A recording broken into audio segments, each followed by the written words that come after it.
because I think we're talking about long-term. I'm a bigger shareholder than you. Yeah. If you're with me, you're okay. I'm very confident that. Well, welcome to a very special video because we just broke the 10,000 subscribers. Thank you everybody who's new to the channel, and of course thank you very much if you're coming back. If you've been one of the early subscribers and the early peeps to this channel, well, the NIO gang is certainly growing. And I want to thank in particular all the people that are supporting us on Patreon to keep this channel going.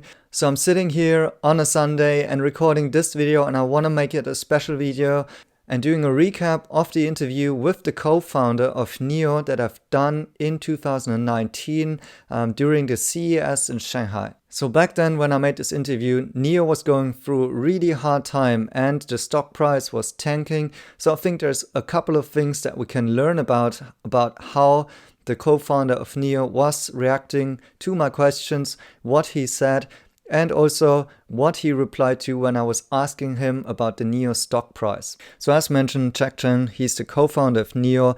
He's been previously the chairman of Fiat and Fiat Auto Finance Company in China. He's also working with Ford Motor Company as the vice president of China. And he's been the chairman and the chief executive officer of XPT Global. And then he founded NIO together with Li Bin and others. So back then, NIO had just a 60 minutes interview with Li Bin, so this was exposing NIO to a larger audience of retail investors as like myself, and the shares were spiking. And then, well, NIO went into trouble with the trade war, with battery exchange issues, and the sales were not good at that time, so the shares almost collapsed at that point in time. And my mission was to, well, basically confront NIO management with the views of the retail investors, and also having a chance to ask them questions, because usually it's only the big guys in the earnings call, you know, from Morgan Stanley and so on, who can pose the questions. I'm also personally invested in NIO, so I'm a shareholder.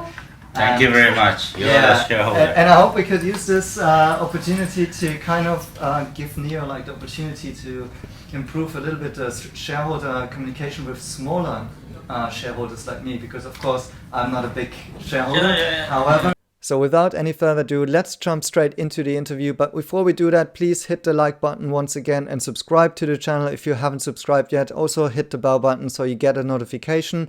And now let's watch it. Question: as a shareholder, I am obligated to give you an update of the whole 9 yards here, including that the industry is going and also the young generation, the users.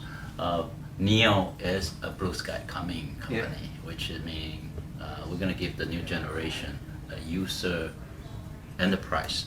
This user enterprise give you a vision and an action and honest and care. Last but not the least, the care thing is we want to be sharing our belonging with our user and also our shareholder. okay. So you see how he's starting to define the company as a user enterprise. That's the first thing he says. He's not saying, well, NIO is a new energy vehicle manufacturer. No, he starts from the user and actually also from the shareholder here. The user is really the fundamental end game for us to make them happier. Yeah. So the user enterprise approach really constitute several areas. One, the platform. How do we manage this platform to be better and then it's smarter for the future mobility? So for us, if you ask me, the NIO is not only a car company, it's a mobility company, or it can be a beyond digital touch point. The end game is the user company. To really get rid of the hard point of the issue that you have now with the dealership. All the users' pain point was not transmitted back to the producer or the car company fast enough. So we have in the pipeline a lot of issues.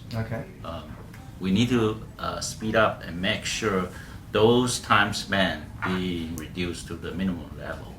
So I like how NIO is actually thinking from the user perspective, starting with the pain points. Where are the biggest pain points? And he outlines that one of the big issues are, for instance, the dealerships or the service level, which NIO is trying to improve. And actually, now that we are now facing the Roni situation, we've seen how NIO has compared to the traditional OEMs who are largely betting on this kind of a dealership model, or at least are actually still bound to it because they cannot change this kind of a setting. Yeah.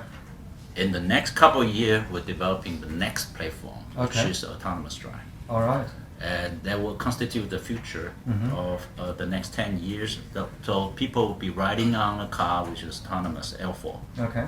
And that will take us 2 to 3 years before we can hit it. So then what is also really important about NIO is the bigger vision that this company has. Blue sky is coming. That's the motto. And this is about the issues that we're seeing in China with pollution, the air pollution, of which e-mobility can a part of improving people's lives. And second of all, he's outlining here that NIO also want to look at L4 autonomy, so self-driving cars in the future. And he outlines a plan to be there in 2 to 3 years' time.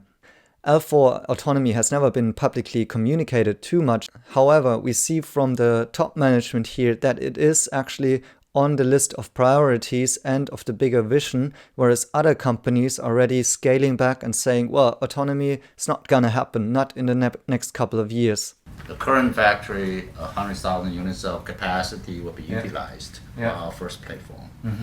Then we're also pulling together all our supply partner, the government partner, everybody, including the Chinese part. We want to do the China first, manage the Chinese expectation, Chinese market, so we have enough money to spend in Europe. So here it's also interesting to hear that even back then, they already had the plans to bring together the supply partners and the government in order to make the Chinese market their priority. And when it's ripe and everything is in place, they will actually look at the global markets. That's Yeah, very when we come to exciting. Europe, we want to be a rich guy. We don't want to be a poor guy to come to Europe because Okay. you guys are having a better life. So I want to manage that.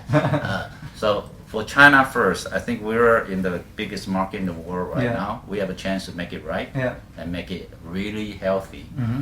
So when we do that with the Wall Street's money, Yeah. with also China money, Okay. we can make it right for Yeah. Europe. So I think we can see from this that NIO is possibly not going to jump right into an international expansion in a very short term future, because they want to do China first. And you need to be aware that even the Chinese market is super big and actually a hard thing to survive in this area of competition there. If you just hear the Audi guy who was saying, Boris, he was saying that in Europe, the traditional Audi dealers are selling to the 50 years old guy. Yeah.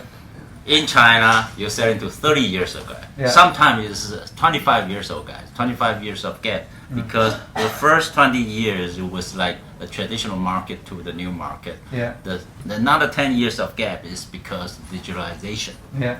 People use WeChat all the time. We don't carry money anymore. It's more digitalized, more user friendly. Yeah. And those are the things. I think we can make it right, and then we can influence the rest of the part of the world. Yeah. Right. That's the thing. I think we are obligated to do that. In China, it's the biggest market. It moves fast. The people are more receivable. Exactly. Yeah. Adapting to new technology. Exactly. Yeah. Exactly. Right. Cool. So usually you should take those rumors about, big expansion plans for NIO with a grain of salt. I think there's a lot of hype around this. I think for now, NIO is still very much focused on the Chinese mainland market. So the young generation will love it, and they drive those with a longer range, which we have 160 kilowatts of motor, Yeah. PM motor in addition to the 240 Yeah. IM. Yeah. That give you a better range. Yeah. Because when it's in the city maneuver, it's got the front drive 160 kilowatts working, and the high speed 240 coming from the back. So that give you a 510 kilometer of range. Yeah. And then same thing with the battery swap, same thing with all these other things. But I think we are getting the software upgrade all the time. Yeah. So with this car, full aluminum body, put a couple of carbon fiber lighter into it, into the floor. Yeah. And then you have a smarter brain. It's getting machine learning all the time. The Nomi will then becoming smarter. Yeah. And with an aluminum body, which is never rusty. Yeah. So the battery is swappable, so you get the highest density of energy Yeah. battery from time to time. Yeah. And if you're on the leasing of the battery, you get 100,000 RMB reduction in the MSRP. But these are the things moving along, and we have to move so fast so the guys won't catch up. So you notice when he's speaking about the USPs of the car, what he's actually stressing is, for instance, Nomi, the digital assistant that is based on AI, so machine learning and improving the digital assistant in order to create a better user experience. The second thing that he stresses is the battery swapping, and not so much because of the charging. So I get a lot of commentary about how it compares to Tesla in the terms of the time and so on, but it's rather an innovation on the business model level, because they can reduce the pricing, and also for the user they can upgrade to more energy dense batteries in the future. So in this regard, it alleviates the pain of being stuck with older hardware, because NIO can for once upgrade the software over the air and also exchange the battery quickly.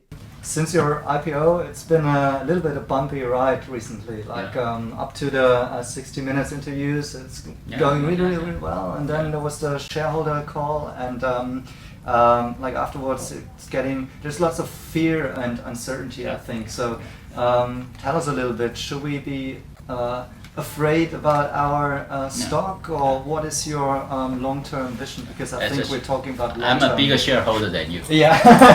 If you're with me, you're okay. I'm very confident that the shares is always and when you are in the downturn, because of not only the company itself, it's the whole environment. Yeah. The incentive coming back, all this industry is dropping, and so on. So I'm not really worried the short term. The longer term is when we build the next platform with autonomous drive, and also for our mainstream volume, the year 6, I think we'll get it better. But having said that, there's enough issue between China and US trade and all these things. Yeah. Just let it flow through. Yeah. Yeah. You never know what you're gonna get. Yeah. Yeah, so you hear it, let it flow. And that's basically where I also started to develop my long-term view on NIO. Making this interview really instilled some of the confidence into NIO, and also for long-term holding.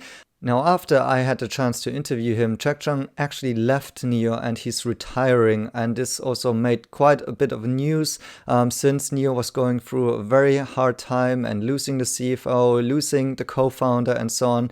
However, I found it really cool that I was able to interview him, and this tells you already quite a bit about the company, that I, as just a retail investor, was able to speak with the NIO management at CES in Shanghai in 2019. So in general, I want to say I want to really more of such kind of a shareholder communication with retail investors like us, because Chinese companies, frankly, they suck at it. I mean, they really don't care about the shareholders in the US so much, and also they communicate late, they communicate in a bad way. So really, I think the Chinese management should come out more often and also reply to the questions and outline the next steps for the company, so that shareholders can actually get more confident. Because, of course, investing in Chinese companies is super risky, especially in startups like NIO.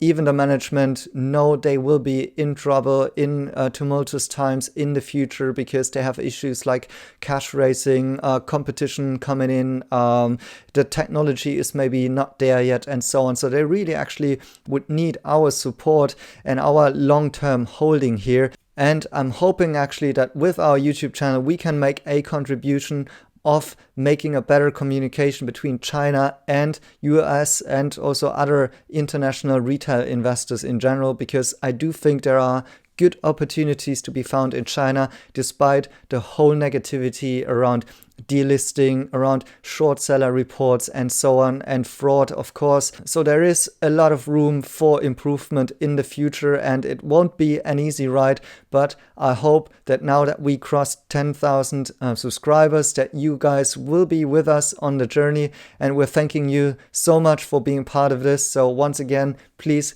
hit the like button, stay subscribed to the channel. We will have more content on NIO and other Chinese IPOs coming for you. And we're trying to give you the best information that we can have at hand in order that you can make your personal investment decisions and following along our journey here. So have a great Sunday. Thank you guys for watching and see you next time.